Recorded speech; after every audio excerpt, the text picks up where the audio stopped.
ஏசாயா 26 வாசிக்கிறோம். அவர் நித்திய கன்மலை. ஆமென். கர்த்தராகிய யெகோவா நித்திய கன்மலையாயிருக்கிறார். ஆமென்.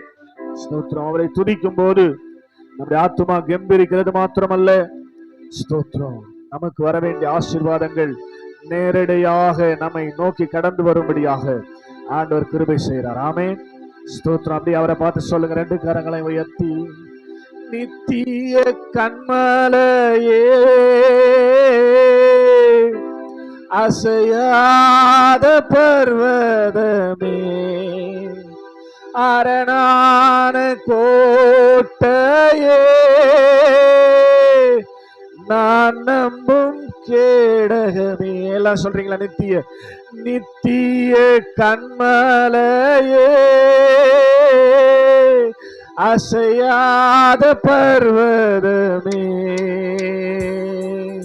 அரணான கோட்டையே,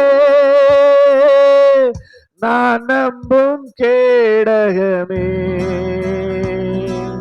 உம்மை என்றும் நம்பி உள்ளே வெட்கப்பட்டு போவதில்லை. சொல்லுங்க, உம்மை என்றும் நம்பி உள்ளே வெட்கப்பட்டு போவதில்லை, வெட்கப்பட்டு போவதில்லை, வெட்கப்பட்டு.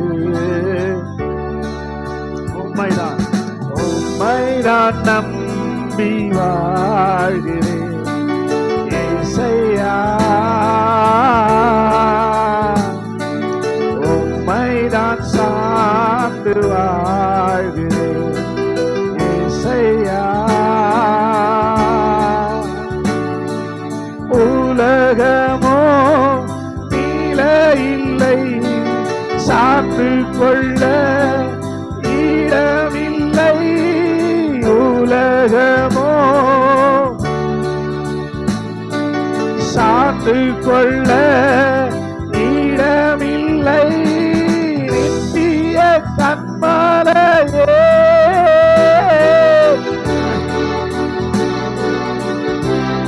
அரணான கோட்டையே, அரணான கோட்டையே,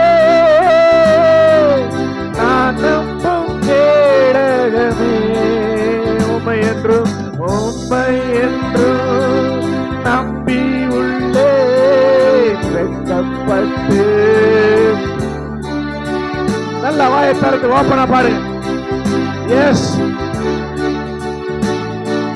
வெட்கப்பட்டு போவதில்லை, வெட்கப்பட்டு போவதில்லை, வெட்கப்பட்டு போவதில்லை. நான் போகும் பயணம் தூரம், யார் துணை செய்திடுவாரோ? யாக்கோபின் தேவன் துணையே, என்னை வழி நடத்திடுவார். சொல்லுங்க, நான் போகும் பயணம் தூரம், யார் துணை செய்திடுவாரோ? யாக்கோபின் தேவன் என்னை வழி நடத்திடுவார். தடைகள் யாவும் நீக்கி என்னை வழி நடத்திடுவார். நித்திய வாழ்வை காண என்னையும் சேர்த்திடுவாரே. நித்திய வாழ்வை காண என்னையும் சேர்த்திடுவாரே.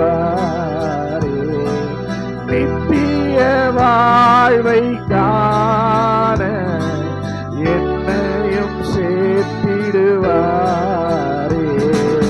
நித்திய கன்மலையே, அசையாத பர்வதமே, அரணான கோட்டையே, நான் நம்பும் கேடகமே, உம்மை என்றும் வெட்கப்பட்டு ஓஹோ உம்மை என்றோ வெட்கப்பட்டு ஓஹோ வெட்கப்பட்டு